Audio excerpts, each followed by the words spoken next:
भैया के बहुत दुलारी ता भाऊजी के पियारी ता भाऊजी के प्यारी नी हो बहिनी 12 बरस के उमरिया भैया मोरा बर खोजै हो बहिनी 12 बरस के उमरिया बीरन मोरा बर खोजै हो यतनी बचनी सुन मैनी ता मन ही मन सोचैता मन ही मन सोचाई हो भाऊजी भैया मोरा बहुत गरीब कैसे कै बियाह करे हो भाऊजी भैया हमरे बहुत गरीबवा तो कैसे हमका ब्याह तो कैसे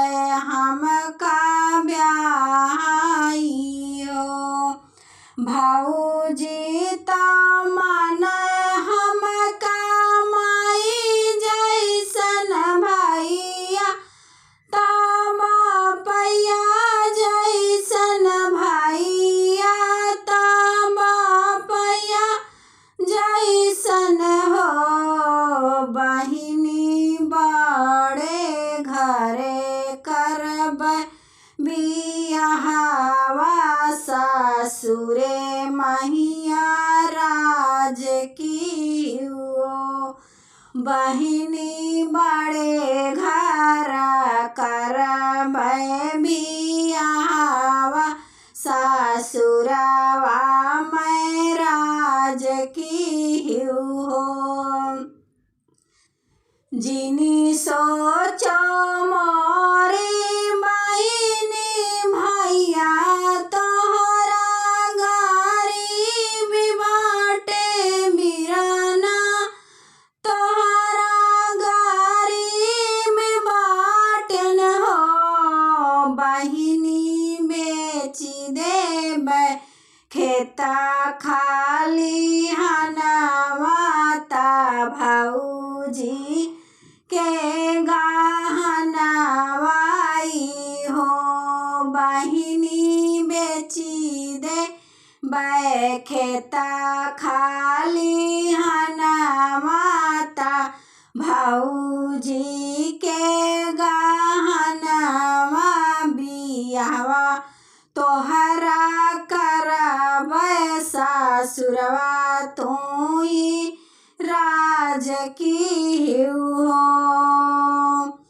बहिनी कलई बाई बहिनी कैरब मेहनतिया तायौरा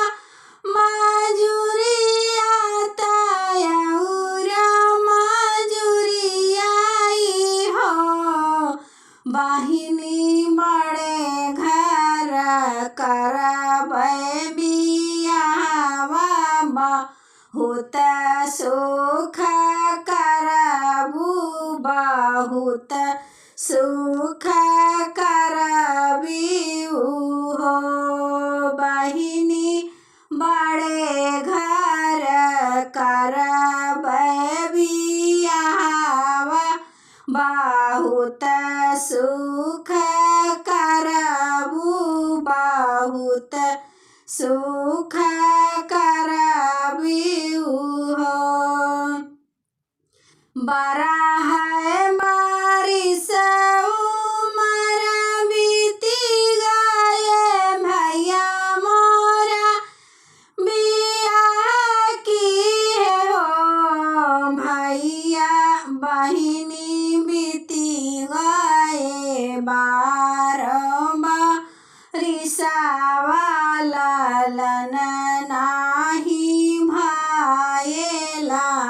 लालन नाही भाएनी हो बहिनी बीती गाए बार बारिशवा लालन नाही भाए लालन नाही भाएनी हो ननदी तमाराई तानाता सासुजी बोली बोले सासुजी बोली बोलाई हो बहिनी की हाले मैं कवाना करमावा को किया दुखा रोई को खिया दुखा रोवाई हो रामा की हाले हम कवा ना करमावा को खिया दुखा रोवाई हो पियास ना मुहावना बोलैना कुछौ न बोलाई हो बहिनी पिया मोरा घरा से निकारई करम दुखा रोई करम दुखा रोई हो बहिनी पिया मोरा घरा से निकार करम